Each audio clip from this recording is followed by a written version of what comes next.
Hello and welcome to Exploring Christianity, a Journey of Faith. Last week we began looking at the key players of the Old Testament with Noah. Today we'll take a look at the question, who were the Israelites and why did they matter so much? We'll do this by reading the second census of the Israelites tribe given in Numbers chapter 26.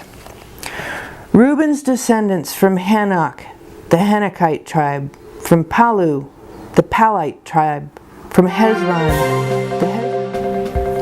This just in, we have a late-breaking update on the Israelite captivity in Egypt. As you know, our story starts after the rebellion at the Tower of Babel, when the Lord God approached Abram of the Chaldeans, later known as Abraham, and instructed him to move to the land of Canaan. As you can see, Abraham was a righteous man and he obeyed God in a show of great faith. God then promised to give the land of Canaan to Abram's descendants. Abraham and his wife Sarah then had a son Isaac, who in turn had two sons, Jacob, later known as Israel, and Esau.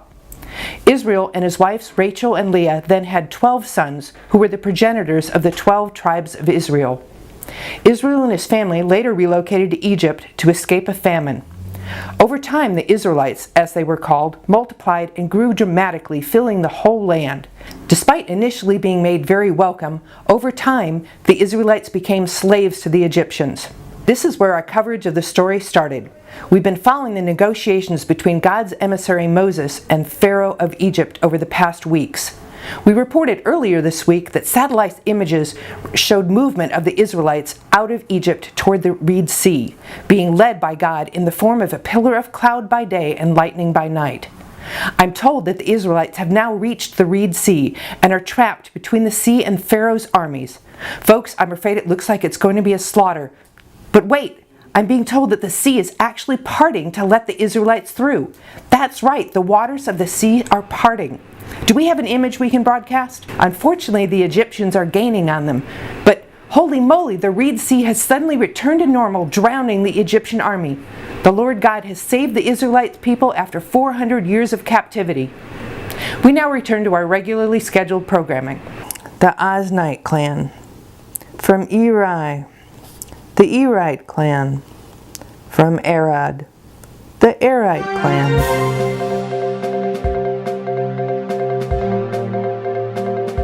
The Israelite people have now reached Mount Sinai, and the Lord High God has just called a press conference with the Israelite people through their leader Moses. I will translate God's words for you. Greetings, Israelites. I am God, the one and only God. I created everything, including this world and everything on it, including you and everything in the heavens. I created the science that keeps everything working. You'll learn more about that in later generations. I rescued you from the Egyptians because I have the most amazing offer for you. I chose your ancestor Abraham, and now I choose the Israelite community to be my people, and I will be your God. Let me explain what that means. When I say that you're my chosen people, that does not mean that you are any better than everyone else. I love all of my children equally. What it means is that I will teach you what it means for me to be your God, so that you can then teach the rest of the world. I will show you that you cannot live your best lives or be the best you can be on your own, no matter how hard you try. You need me to do that for you. When you have gained that understanding, I will then come and live among you for a time to teach you further, and then actually live within you so that we will never be separate again. Our ultimate goal is for everyone to learn to live in harmony, peace, and love, reconciled with me, each other, and all of creation, and to remove all corruption from the world. I'm going to be your king. I will give you everything you need, food, water, and a place to live where you'll be apart from evil. More importantly, I'm going to give you my unending and amazing love, and I will always do what is best for you, guaranteed. I'm going to give you a lot of laws to help you become the new kind of humans who will faithfully represent me to the world, and you need to obey them.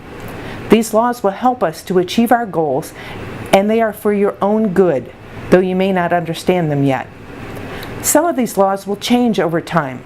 Initially, some of them will be pretty brutal, and I wish there was another way, but at this point, y'all are still basically savages, so we have to start with what will work for you where you are now. One very key point is that you cannot cheat on me with these pretend gods that the other people around you have made up. You must listen to me on this. You might think these make-believe gods want you to do terrible things like sacrifice your kids, but this is not true. You must follow me and only me if we're going to achieve our goals. Over time, and it's going to take a while, I will teach you to give up your self-centeredness and embrace love. Love for me, knowing that I loved you first, and love for everyone else. I will teach you to be stewards of nature as I originally intended. One of the first small steps we're going to take together is to help you become less greedy and selfish. I will teach you to always give to me first before you do anything for yourself. I have no need for money, so we'll start out with the animal sacrifices that the people around you do to get you used to the idea of giving. Now let's start going over the remainder of the over 600 laws I have for you.